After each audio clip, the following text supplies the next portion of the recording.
much. Thank you, Claire.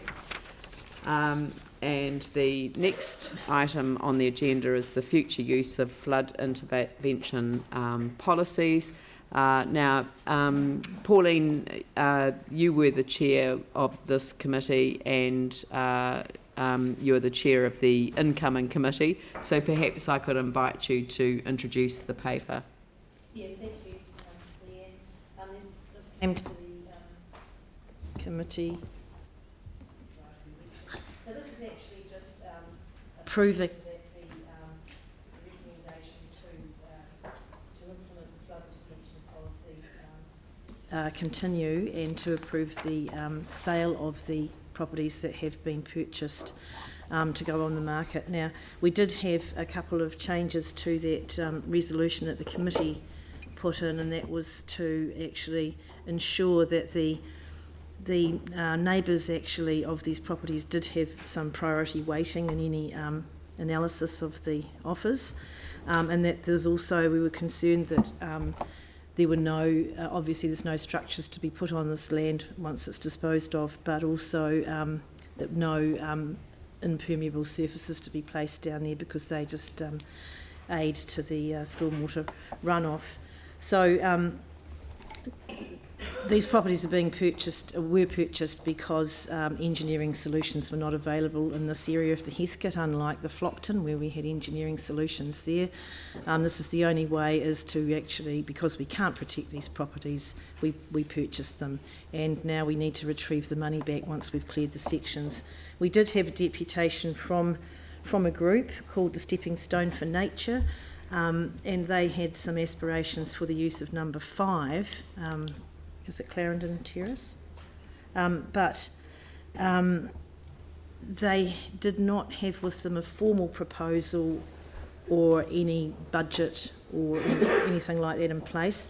So we've noted here that any properties that are not sold by March 2020 will come back to the appropriate committee for discussion for what to do with them. So there is an opportunity still for that group or the community, should they wish to pick that up, to take it further, but at the moment there's nothing we can really do to pick that up. So with those additional changes there in the committee resolution, the committee supported this unanimously. So I'm happy to move it. That's fine. And a seconder, Yanni? You don't want to second it, right? I'll second it. Yep, Tim Scandrett. Right, questions? Tim and then Yanni. Just to clarify, Angus, with regards to this, so when we have an empty section, we have, say, tiny houses on wheels or caravans, you cannot live on the section. That's correct, isn't it? But so we've got a caveat on that you cannot buy at all. Okay, Yeah. thank you. And if we can just guarantee that wording, so it's not a temporary structure or for living or whatever, that'd be great. Thank you. Definitely. Yanni. So, thank you, and thank you for the work that you've done on this. Just wanted to check whether the committee or staff had considered this land in light of the global stormwater discharge consent work that we need to do around the river. Certainly the global stormwater consent and the work that we need, this is not related to the work we're doing in the global stormwater consents around quality. We're doing a lot of work. There was a report that went up, I think, to ITI committee maybe end of 2017, talking about the work we need in the Heathcote. So these properties are not, one of the questions that were asked, these properties were not needed for an operational perspective. The issue that we had, obviously, is we couldn't protect them engineeringly wise at an affordable cost, and that's what set up the policy in the first place. So they were never purchased for an operational, they were purchased because of need to protect, or we just was going to be too expensive to stop them flooding above floor level. Right. So, and the other question was in terms of the ongoing maintenance for the ones that don't sell, but even the ones that are being offered for sale. Do we have sufficient budget to keep them to a reasonable standard in the meantime? When we put the policy up, that's why we said we wanted to sell them, because we didn't want that ongoing maintenance budget. So that's why we put this report back up so that we can accelerate it. One of the things, we haven't got the budget to maintain them long term. In the short term, it will just be like any of our other properties, we'll just do the bare minimum maintenance that is required under their hoping, as per the direction from the committee, that we can integrate them into neighbours' properties so that they become a, you know, a sort of a community or neighbour integrated into normal property in that side. One of the things, could I just make one comment? We were wondering whether the council would be all right.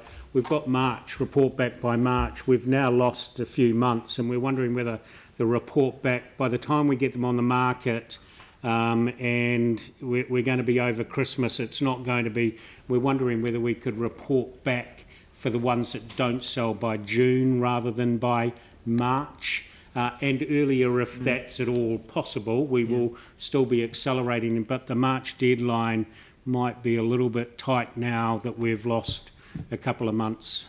Yeah, no, I was actually thinking that myself around the time frame that we now had, because time has moved on, and I think June's probably appropriate. But actually, it might send a signal to some of these community groups that give a little page.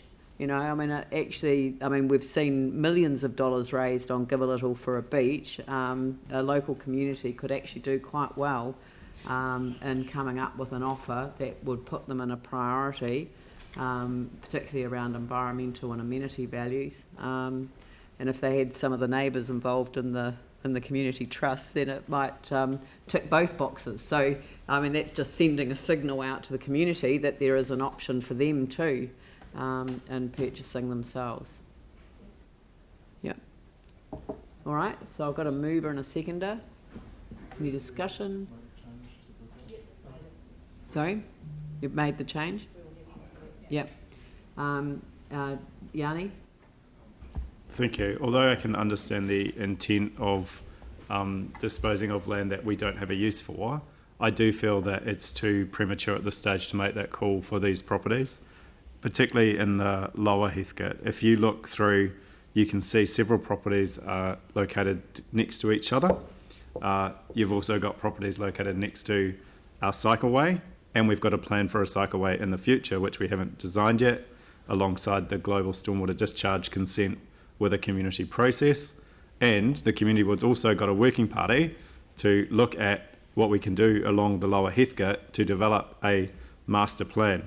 So without those things known, it seems to me that the timing of selling off these properties now, without the opportunity to consider not just the flooding issue, but actually those other recreational, ecological matters, seems to be, in my view, a more important process to go through. So, you know, unfortunately, it's taken so long to get this planning work, despite repeated requests from the community board. We're still not there. And it would be really good if you look at some of the properties where there's strategic links through along the river and along our cycleways to think about what the future may be before we sell them off. So I won't support this today. I understand the concept of why we would do it, but I do think we're just missing that community planning framework that would give us better outcomes. So thank you. Andrew, then Tim. Whilst I understand Yanni's concerns, I note that this has been discussed at both community boards, and the comments made in the report that there was a level of comfort with the way forward, which is absolutely what was anticipated in this policy. There are no surprises here that this is what's come in front of us. And it's worth noting, and Tim's question drew it out, that there'll be covenants around these sales that mean the properties won't be able to be used for residential occupation. We're not adding risk into a space that's already been subject to risk, and we've mitigated it by buying these properties out in the beginning. So the only other concern would be the ongoing maintenance. I note in the report the comment that it is likely that these properties will sell, and it's the very sale of the properties that actually mitigates the risk of ongoing maintenance costs. So I'm happy to support this today on the basis that it's exactly what was anticipated, and it removes any residual risk of maintenance costs from the arrangements we put in place. Tim? Thank you. Look, this has been discussed for a very long time, and I think it was a good process that we went through. And I totally understand the questions, and they are good questions. But it was made very clear from the very start, and we all agreed, that these sections had to be bought, and when they were bought, they would be on sold, because the operational costs of this council are almost exceeding our income. We cannot keep buying things and holding on to them. I think with the process and the extended time frame, hopefully we will find community groups, neighbours, etc., that will pick these sections up. But what is their value? They flood. It's as simple as that. I think to get this off our books, as discussed and scheduled and planned by us, is the best way forward. And as I said, we've been discussing this ever since the very start. We knew what the process was. With regards to the planning in future of the flood planning, we've put a lot of money and a lot of process into this. This is just part of it. The sooner the better. I shall. Pauline. Quickly, yeah, look, I agree with everything Tim said. It has been through the community boards, which is something we requested. Shh. Sorry? Shh. I'm not having a debate around the table while we are debating an issue. Could you please complete your comments, Pauline? Yes, I could, if I may. Be quiet. And the council didn't have to do this. It's the right thing to do, because we could not protect those people. It's not our responsibility. It was a problem of the earthquakes, a result of these earthquakes. We've done this to help people to have a better lifestyle and to be able to move on. So as Tim said, yes, we agreed to the flood intervention policy, we've implemented it, and part of that was, once the sections are purchased, to quickly resell them as quickly as we can to retrieve our investment back, the ratepayers' money back again. I'm happy with this today because I know it's not related to the global stormwater consent or the flood protection works. The door is open for any community groups that want to come in and buy one of these sections. I'm sure we'll be reasonable about that. So I'm happy with the extended time period as well. I think that was a good call, Mayor. And so on that note, I'll be supporting this today too. I will put the motion. All those in favour say aye. Aye. Those opposed say no. That's carried.